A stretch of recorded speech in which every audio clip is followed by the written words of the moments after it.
दरम्यान मराठा आरक्षणावर सविस्तर चर्चा करण्यासाठी बोलवण्यात आलेली सर्व पक्षांची बैठक रद्द झालेली आहे। आता ही बैठक आज सकाळी 10 वाजता होणार आहे।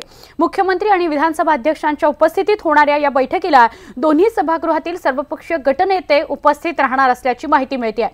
10 वाजता ही बैठक असणार आहे। अजून 1-1.25 तासांनी ही बैठक सुरू होईल, त्यामुळे त्याविषयीचे सगळे अपडेट्स किंवा त्याविषयीची सगळी माहिती आपल्याला मिळेल। सर्वपक्षीय ही बैठक आहे, या बैठकीकडे सगळ्यांचं लक्ष लागलेलं आहे। मराठा आरक्षणासाठी 29 नोव्हेंबरला विधिमंडळामध्ये विधेयकही मांडण्यात येणार आहे। 16% आरक्षणासाठी सरकार आग्रही असल्याची माहिती मिळते आहे। मंत्रिमंडळ उपसमितीचे सदस्य एकनाथ शिंदे यांनी या संदर्भातली माहिती दिली आहे। आरक्षणासाठी मांडण्यात येणाऱ्या विधेयकाच्या आराखड्यावर सविस्तर चर्चा करण्यासाठी मंत्रिमंडळ उपसमितीची काल बैठकही पार पडली। मंत्रिमंडळ उपसमितीची बैठक संपल्यानंतर एकनाथ शिंदे यांनी प्रतिक्रिया दिली, त्यावर नजर टाकूया। 16%च्या संदर्भातली भूमिका काय राज्य सरकारची किंवा तुमच्या मंत्रिमंडळ सदस्यांची? ते उद्या मुख्यमंत्री महोदयांच्या बरोबर मीटिंग आहे सर्व गटनेत्यांची, त्यामध्ये नक्की जे काही अंतिम निर्णय घ्यायचा त्याच्या बाबतीत चर्चा होईल।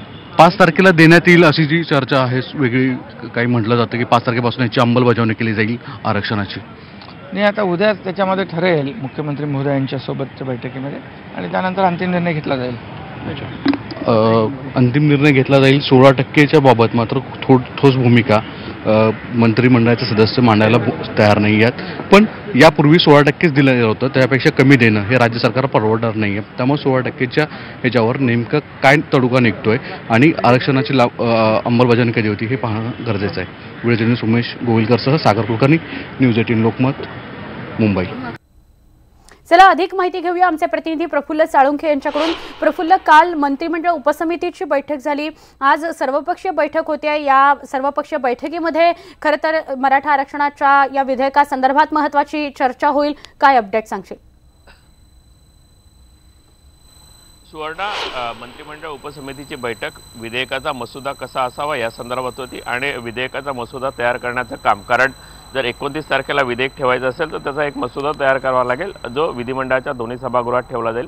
त्याचं काम मंत्रिमंडळाची उपसमिती एका बाजूला करते, तर दुसऱ्या बाजूला विरोधकांनी जो मुद्दा उपस्थित केलेला आहे की सभागृहामध्ये हा संपूर्ण अहवाल ठेवला जावा आणि त्यावर चर्चा व्हावी, या मुद्द्यावर आज मुख्यमंत्री आणि सर्व गटनेते जे आहेत त्यांची चर्चा होईल की या गेल्या राणे समितीचा अहवाल देखील सभागृहात ठेवला नव्हता आणि एकूणच चर्चा करण्यापेक्षा हा जर अहवाल न ठेवता थेट बिल या ठिकाणी ठेवलं तर एकमुखाने या संपूर्ण बिलाला मंजुरी मिळावी अशी जी मागणी सरकारकडनं होते, त्या सगळ्या पार्श्वभूमीवर आज मंत्रिमंडळ एकूण जे सर्वपक्षीय गटनेत्यांची बैठक आहे त्या गटनेत्यांच्या बैठकीत निर्णय होईल, कारण विरोधकांनी आपली भूमिका कुठेतरी सोडावी आणि या संपूर्ण बिलाला एकमुखाने पाठिंबा द्यावा ही सरकारची भूमिका। या संपूर्ण परिस्थितीमध्ये चर्चेमध्ये काय तोडगा निघतो हे थोड्याच वेळात ही जी बैठक आहे ती बैठक सुरू झाल्यानंतर आपल्याला समजेल। नक्की 10 वाजता ही बैठक सुरू होणार आहे अशी माहिती मिळते आहे। तेव्हा प्रफुल्ल, पुन्हा एकदा आम्ही आपल्याकडनं अपडेट घेऊ। धन्यवाद ही माहिती दिल्याबद्दल।